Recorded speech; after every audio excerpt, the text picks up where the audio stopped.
గత 10 ఏళ్లలో BJP central government ప్రభుత్వము 8 రాష్ట్రాల ప్రభుత్వాలను కూల్చేసి వాళ్ళ ప్రభుత్వాన్ని ఏర్పాటు చేసుకుంది. తెలుసా మీకు ఈ విషయం? తెలుసుకోండి ఎంత గొప్ప ప్రభుత్వమో. ఇది రాజ్యాంగ స్ఫూర్తియా, రాజ్యాంగ విరుద్ధమా? ఆలోచించండి.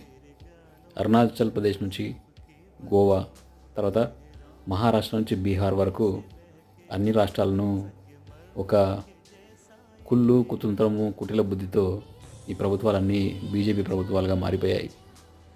మరి తెలంగాణ మీద కూడా ఎప్పటి నుంచో కన్ను వేసిన మోడీ ఎందుకు మార్చుకోలేకపోయాడు? తెలుసా మీకు ఇది? 2 సంవత్సరాల క్రితం ఎమ్మెల్యేల కొనుగోలు విషయం ఎంత సంచలనంగా మారిందో మీకు అందరికీ తెలిసే ఉంటుంది. అది బీఆర్ఎస్ సత్తా.